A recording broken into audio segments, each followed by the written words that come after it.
To be sure you never miss a Tech Ninja video, tap on the bell icon right next to subscribe. Hey, what's going on guys? Kevin the Tech Ninja here, and I've been using the Galaxy S9 Plus for the past week, and a big thanks to Verizon for sending this out to me, for allowing me to check this out. And a lot of you guys want to know every single Galaxy update that comes out, is this phone worth it? Is it worth upgrading from the S8 or even the S7? Well, I'm Kevin the Tech Ninja, and we're going to answer that question right now.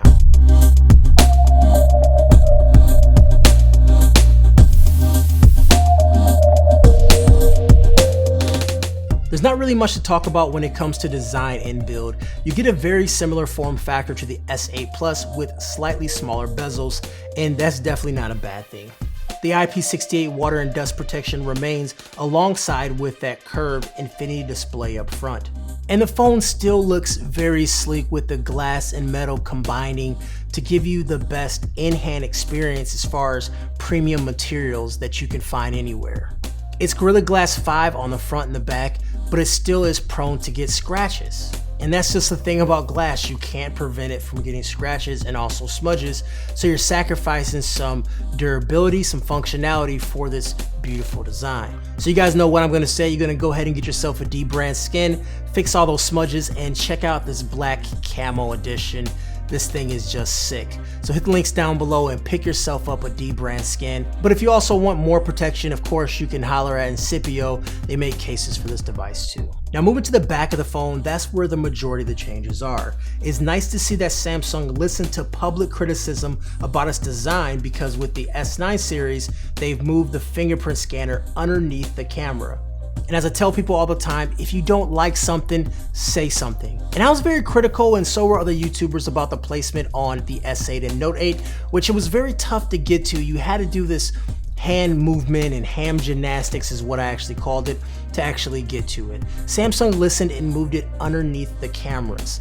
Is the placement perfect? No, but it's a welcome change. Now I wish they did put it where the Pixel 2 XL has it, and also it has a dip, which is really easy to find. Because right now it still feels like the camera, and you do find yourself sliding your fingers over the camera to get to it, but still, I do welcome the change.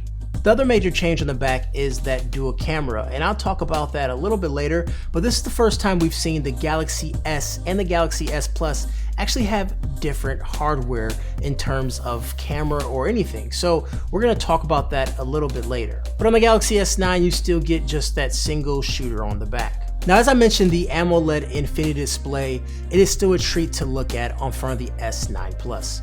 It comes in at 6.2 inches Quad HD resolution, but a typical Samsung fashion, out of the box, it's still default Full HD Plus resolution. If you don't know what that means, is that you're actually not taking full advantage of your screen out of the box. You have to go into display settings and change that to Quad HD resolution. For a lot of people, it's not a big deal. You probably won't even notice it. But if you want the most out of your screen and you want to watch videos in Quad HD, like this video shot in 4K, if you want to get the best quality out of it, you have to make that adjustment. But there is a sacrifice to battery life as well. How big of a battery life adjustment? When I made that change, I didn't see any type of significant impact, but when I was using the screen, if I was watching video and things like that, the battery was draining a little bit faster. Didn't have time to do any type of quantitative analysis, but I will follow up in my 30-day review. But as far as the screen, you're not gonna find a better screen on any mobile device, period. Even if you compare it to the Razer at 120 Hz. Just the quality of the picture, the poppiness of the colors and the deep blacks and the whites and the HDR is just a very, very good and vivid screen. And it's just makes it hard to go back to my current phone. Now, since we're talking about screen, let's actually talk about the speakers. That goes hand in hand with screen. Samsung finally threw in stereo speakers for their flagship phone, and they're tuned by AKG and powered by Dolby Atmos. They're very good. It's a welcome change, quite radical from the S8 Plus if you ask me. The audio is crisp and clear and fuller, and I think it makes for quite an enjoyable experience overall if you like to use your phone speakers a lot. If you're a headphone kind of person, you'll be glad to know that the 3.5 jack is still living and kicking, and the S9 and S9 Plus does have it. Now let's get inside the S9 Plus. You'll find the latest and greatest processing power with the Snapdragon 845 octa-core chip clocked at 2.7 GHz and the Adreno 630 GPU in the US variant. Performance has been perfect with no complaints whatsoever in the past couple of days. Everything is smooth and also apps stay in memory just fine with the 6 GB of RAM on board. It is running Samsung's Experience Launcher on top of the latest Android variant, which is called Oreo. You get a host of different Samsung touches as well. And a lot of people talk crap about TouchWiz. If you mention Samsung, they're gonna talk about bloat and how everything's horrible and it's too much stuff going on and blah, blah, blah. But Samsung in the past couple years, you have to give kudos to them. They have toned down the software a lot. They threw a lot of memory in this phone and it is zippy. You don't have that SAM lag anymore. And also I've had experience where my Samsung phones will slow down after about 6 months or so. My Note 8 is still alive and kicking, and I've had that thing since August and I use it a lot. Now, one of my favorite features was something that was under publicized. It's something called Intelligent Scan. It uses both your face and iris biometrics to get into your phone. It's very fast and works by pressing on the screen and looking. And it's even faster than the iPhone 10, which involves you swiping up. But just like the iPhone 10, the S9 Plus actually has an issue with it in direct sunlight, but in pitch black situations, it actually works just fine. Now you can also use a PIN number if you want. You can still use your fingerprint, but I find that the Intelligent Scan is really good. It's actually too good where I don't even get to my lock screen. So sometimes when I just want to check a notification, I can't do that because it always unlocks my phone. It's just really cool seeing this little red light. You just look at it and then it gets you in your phone.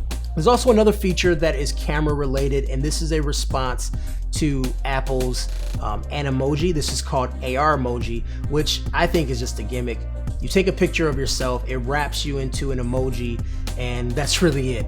I think it does an okay job. I'll let you judge for yourself. What do you think?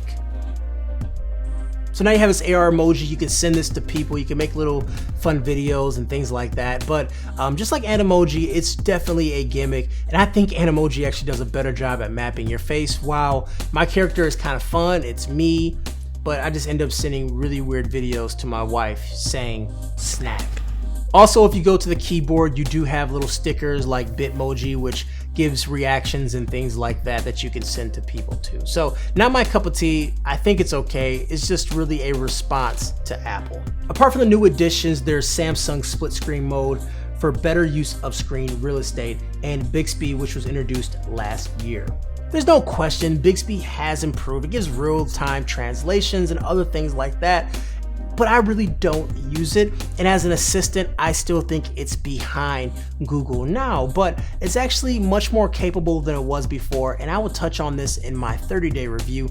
As in this week, I really didn't use it all that much, but it's not as bad as it used to be, although the bar was extremely low. Now, I did mention the camera on the S9 Plus, but let's talk about it a little bit more. The S9 Plus rocks a dual 12 megapixel camera unit, one of which has a variable aperture between f2.4 and f1.5.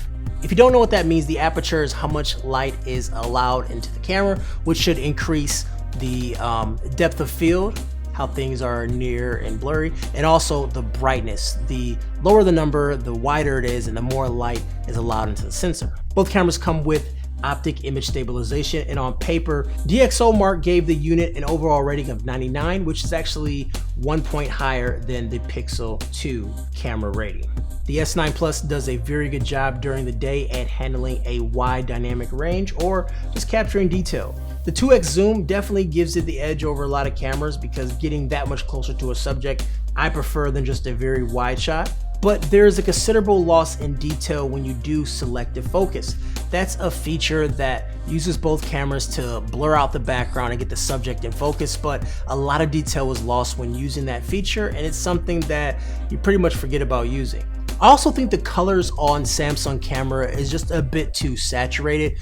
This is a complaint I've had for a very long time, but it's kind of a decision that they wanted to go with. A lot of times these images kind of look like a painting versus something really realistic.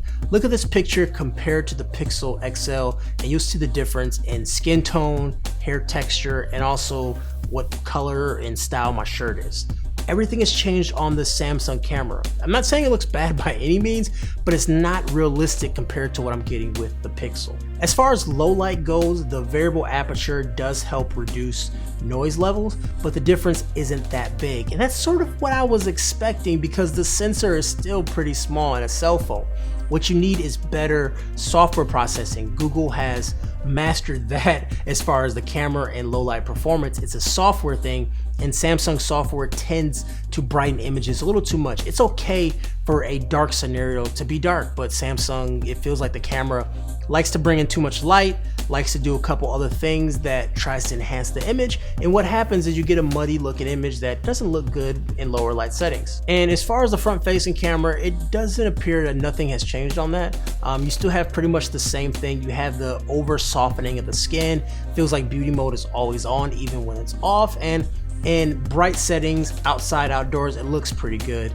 I just wish Samsung will kind of get out of their own way as far as software when it comes to cameras. Now the video on the camera actually has improved. It does 4K at 60 frames per second. And I think the camera is stunning. Now you do have some artifacting here and there, and there is that dual OIS, and it doesn't completely eliminate jerks from walking, but I think it does a pretty good job at doing so. You also do have the 960 FPS slow motion video capture at 720p, and it's something to definitely play with, but a lot of light is required. So don't expect to use that indoors or anything with low light. It does require tons of light. I'm guessing the shutter speed gets increased, and with that, you get these faster shutters, which then can extrapolate the frames and make it slow motion. But overall, my experience with the phone so far has been pretty good. I haven't tested out battery life all the way because it's only been a week and I've been doing some hardcore testing, but I can tell you battery life is really good. It's a bigger battery than what you saw on the S8, so overall what you're getting on the S8, you're going to get a little bit better on the S9, and what you're getting on the Note is pretty comparable so far, but I'll give you some measurables very soon. Like previous years, the phone supports wireless charging, quick charging 2.0, not the higher end 3 or 4, but in any case, you get about 50% of juice in 35 minutes of charging, which is really good. Combine that with good battery life, you're good to go. I wish I had more information for you guys, but after only having it for about a week, this is what I came up with. Of course, there's going to be updates and things may or may not change, so be looking out to my channel for updates with this video. If you're new to my channel, you're sticking around, give me a thumbs up, hit subscribe, hit that bell notification so you know as soon as I drop that 30-day video. And if you're interested in buying this phone and you picked one up, that's pretty awesome. A big thanks to Verizon for sending this device out for me to review. And I'm Kevin the Tech Ninja. Hope you enjoyed the video, and I'll talk to you guys later. Peace.